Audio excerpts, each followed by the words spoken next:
360-degree reality. Sunset beach, I don't need HGTV. I want the real thing, living off a dream. Hai, hello, welcome back. It's Nadia Masyur. Hari ini sesuai sama judulnya, aku ingin melakukan review dalam bentuk battle ke teman-teman sekalian, yaitu aku akan mereview sunscreen favorit aku versus dengan sunscreen yang sedang viral sekarang ini. Dan produk ini tuh aku beli pas kemarin lagi ada Lazada Ramadan Mega Sale, dimana itu tuh bikin kayak voucher dan gratis ongkir bertebaran di mana-mana. Alhasil aku juga check out 2 moisturizer lagi. Kalian tahu ini moisturizer lokal, dan aku bakal review mereka entah dalam bentuk video masing-masing ataupun battle sama kayak video ini.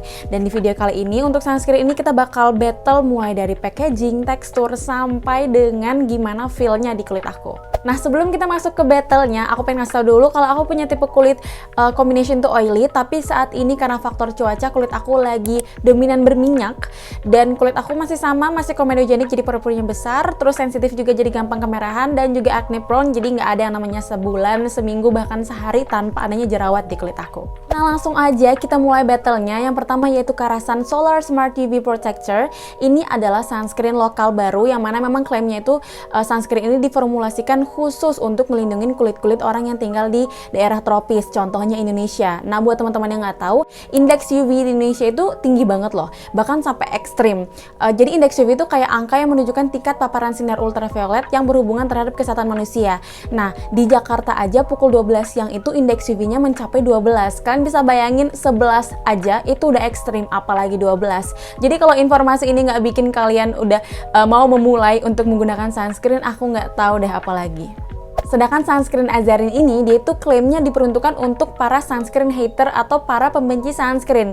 Aku pertama kurang paham sama konsepnya sih, cuman kayaknya memang sunscreen ini diperuntukkan untuk orang-orang yang nggak suka sama white cast setelah pakai sunscreen, atau misalnya kusam setelah pakai sunscreen, mungkin kayak gitu. Tapi kedua dari sunscreen ini adalah jenis chemical sunscreen, oke? Nah, selanjutnya kita masuk ke packaging. Untuk yang Karasan ini, dia itu packagingnya bahannya doff, dan desainnya itu lebih eye-catching sih menurut aku dibandingkan Azarin, dan pemilihan warnanya juga lebih cantik aja gitu. Terus dia tuh punya tip atau ujung tempat produk keluar itu, dia tuh kecil tipnya, jadi memang produk yang keluar itu akan nggak terlalu banyak atau pas aja gitu. Terus menurut aku dia travel friendly karena bentuknya yang gepeng, jadi kayak diselipin di mana-mana itu bisa nyempil gitu. Sedangkan untuk yang Azarin, dia itu packagingnya glossy dan kayak sunscreen pada umumnya aja menurut aku. Terus dia punya tip atau tempat produknya keluar itu cukup gede, jadi memang pas dikeluarin juga produknya kerasa lebih banyak banget gitu. Dan untuk harganya, yang Karasan ini 69.000 per 30 ml, sedangkan untuk yang Azarin ini 65.000 per 50 ml. Nah, untuk teksturnya kita mulai dari Karasan dulu. Untuk Karasan dia tuh punya tekstur kayak whipped cream, bener-bener mirip kayak whipped cream.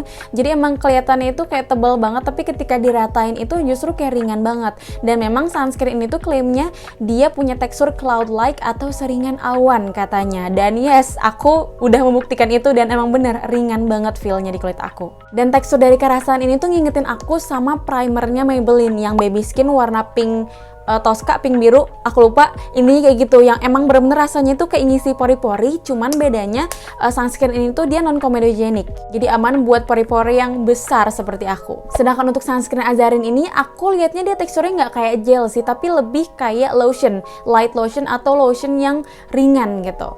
Dan pas diratain di kulit, dia tuh tipe yang jadi kayak air gitu loh, jadi ringan banget, dan keringnya tuh cepet banget juga. Jadi dia emang tipe yang pas diratain di kulit, kering, dan udah kayak gak ada feel apapun, gak kerasa pakai sunscreen, gak kerasa pakai produk apapun. Jadi emang perbedaannya sama sunscreen Karasan ini emang berbanding terbalik banget. Nah, lanjut kita ke ingredients-nya, yang dimulai dari Karasan dulu. Untuk Karasan ini pas aku lakukan cosmetic analyzer di Skin Karisma, hasilnya itu dia free dari alkohol, paraben, sulfat, silikon, EU allergen free juga. Cuman memang di dalam produk ini ada kandungan polyglycerol 2 stearat dan glycerol stearat, yang mana dua kandungan ini tuh berpotensi untuk men-trigger fungal acne di kulit. Ingat ya, berpotensi bukan pasti. Jadi produk ini tidak fungal acne safe. Dan produk ini juga pas aku baca-baca di dalamnya itu ada PEG12 dimeticon, yang mana itu adalah silikon tapi emang sifatnya itu larut dalam air, jadi emang bukan tipe yang susah untuk di wash off gitu. Terus produk ini juga non comedogenic. Sedangkan untuk sunscreen Azarin ini, setelah aku analisis di Skin Karisma, dia tuh hasilnya free dari alkohol, paraben, sulfat, fragrance, EU allergen free, sampai fungal acne safe. Nggak heran kenapa produk ini viral.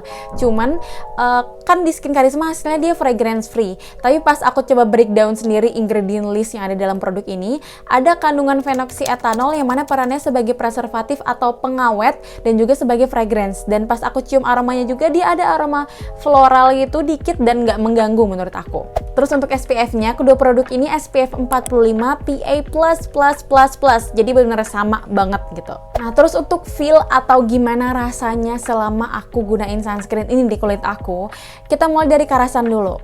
Untuk sunscreen karasan ini, dia itu punya finish yang shiny. Jadi emang bukan tipe sunscreen yang bisa kering gitu. Jadi mau dibiarin berapa lama juga bakal kerasa shiny, bakal kerasa banget lagi pakai sunscreennya. Jadi saran aku buat para pemilik kulit oily, combination to oily, combination to dry, please banget kalau misalkan kalian mau pakai sunscreen ini, pas di step pelembab atau moisturizer, kalian pastiin dulu pelembab kalian tuh udah benar-benar kering, baru kalian masuk ke sunscreennya, biar kulit kalian nggak cepet berminyak atau nggak cepet keringetan. Terus untuk sunscreen karasan ini dia agak perih di mata, tapi bukan tipe perih yang kayak sunscreen gitu ya, aku nggak bisa nyebutin.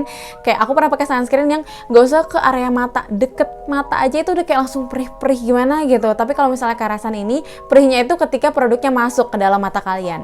Jadi agak hati-hati kalau misalnya mau diaplikasiin di area mata. Terus setelahnya, sunscreen karasan ini nggak bikin wajah kusam, nggak bikin white cast setelahnya. Aku tahu banget struggle kalian dimana setiap pakai sunscreen, ya white cast lah, ya kusam lah. Tapi untuk karasan ini nggak sama sekali. Mau kalian pakai sebanyak 5 ruas jari juga nggak masalah. Tapi ya paling rasanya agak gerah aja gitu. Sedangkan untuk Azarin, dia benar-benar berbanding terbalik banget sama karasan, dimana pas dipakai itu kan tadi teksturnya kayak air gitu ya, dan itu keringnya cepet banget.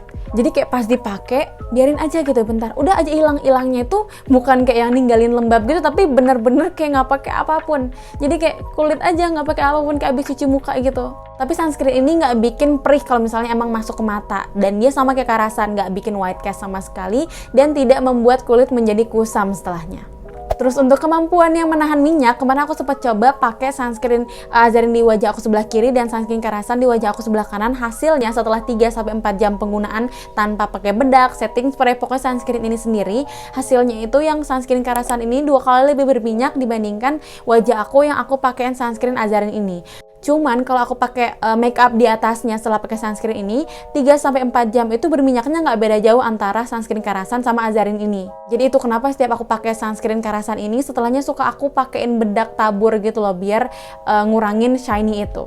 Nah, untuk kekurangan dari masing-masing produk bakal langsung aja aku sebutin. Kita mulai dari sunscreen karasan. Untuk karasan ini walaupun dia favorit aku, dia tetap ada kekurangannya. Yang pertama, aku nggak suka sama efek shiny-nya, dimana sekarang kan kulit aku lagi dominan berminyak ya. Jadi pas aku pakai entah kenapa kerasa kayak gerah aja dan panas walaupun aku udah mandi istilahnya. Apalagi sunscreen kan harus dipakai kayak sebanyak 2 ruas jari gitu ya.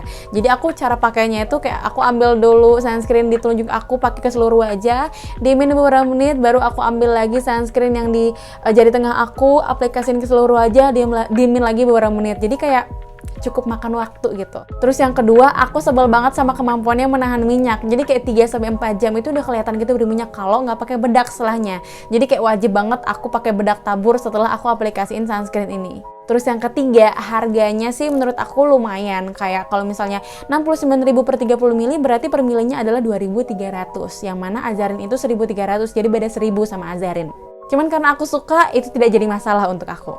Sedangkan untuk sunscreen Azarin ini, kekurangannya yang pertama packaging. Aku ngerasa dia nggak travel friendly karena kayak tube tapi bentuknya kayak gendut gitu. Jadi ketika aku masukin ke tas kampus, aku cukup makan tempat. Terus yang kedua, di hari keempat pas aku pakai sunscreen ini, kan aku pakainya di wajah sebelah kiri aja. Nah, wajah sebelah kiri aku tuh kayak numbuh bruntus kecil-kecil gitu di area dagu sama pipi.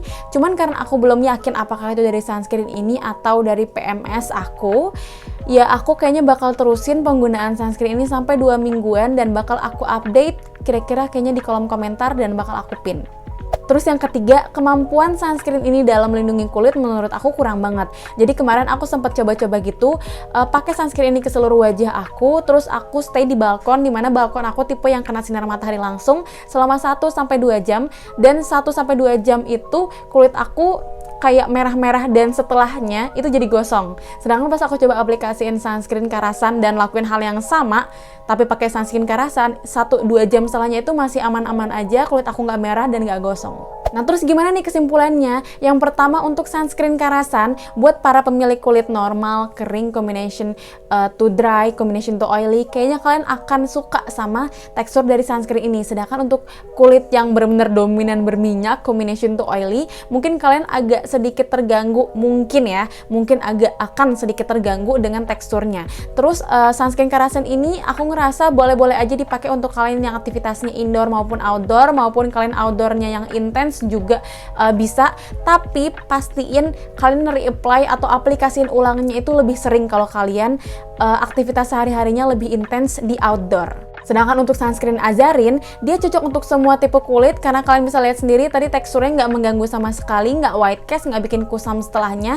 Cuman menurut aku sunscreen ini tuh lebih oke kalau dipakai untuk kalian yang aktivitasnya benar-benar dominan di indoor. Itu pun kalian harus sering-sering reapply biar nggak cepat gosong atau nggak cepat kemerahan kulitnya. Jadi semoga itu menjawab. Terus gimana untuk moisturizernya? Untuk kedua moisturizer ini bakal aku review di video selanjutnya atau selanjutnya lagi. Entah dalam bentuk review, entah dalam bentuk battle, tapi akan aku review secepatnya. So, jadi kayaknya segitu aja review atau battle dari sunscreen yang aku pilih kali ini. Semoga video ini membantu kalian yang lagi bimbang menentukan sunscreen mana yang pengen kalian coba. Kalau kalian ngerasa video ini membantu kalian, silahkan klik tombol like. Kalau kalian tertarik buat coba produknya, langsung aja mampir ke description box aku, klik link yang ada di sana, terus kalian langsung check out dan langsung belanja. Terima kasih banyak udah nonton video aku. Thank you so much for watching and I'll see you next time. Bye-bye!